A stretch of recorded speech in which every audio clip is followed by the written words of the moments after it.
నా క్యాండిడేట్ గల్లెట్ల పట్టిన సీఎం రమ్మని చెప్పండి నాకు. No nothing. సీఎం రమ్మని చెప్పండి. డైరెక్ట్గా జరగా పోలింగ్ ఆపేస్తున్నా. నేను పోలింగ్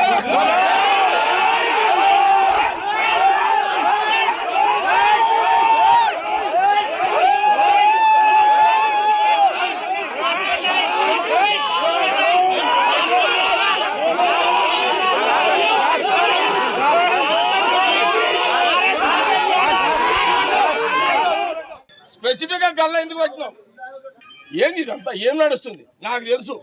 ఈ శంకర్ ఏం పేరు ఇతను గతంలో సంగారెడ్డిలో గంజాయి బ్యాచ్ తోటి కూడా సంబంధాలు ఉన్నాయి. అపోజిషన్లో ఈయనతో పాటు ఇంకా ఇద్దరు సీఏలు ఉన్నారు, పేర్లు కూడా చెప్తే ఇప్పుడే. ఈ సంగారెడ్డి ప్రాంతంలో వండుకుంటూ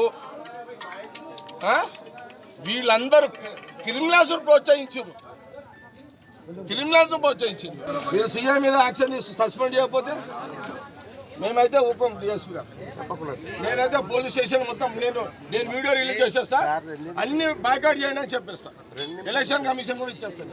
నా అభ్యర్థులను గల్లా వట్టి బయటికి నూకేయడం సిఐ ఆ హోంగార్డ్ ఎవడైతే ఫోజులు కొట్టిండో అడంటాడా జగ్గారెడ్డి ఏం వీక్తాను చూపెడతావా? వాడికి ఒక క్యారెక్టర్ ఉందామని వాడు మొగోడైతే రా. అరే డ్రెస్ ఇప్పిరా. నన్ను డిస్టర్బ్ చేసిన కారణం పోలీసు వాళ్ళే. మీ సిఐ నన్ను డిస్టర్బ్ చేసింది మీ సిఐ. నేను ప్రశాంతంగా 26 ఏళ్ళ తర్వాత నేను ఈ బూత్కి వచ్చి పోలీసు వాళ్ళతో గొడవడానికి కారణము నీ సిఐ.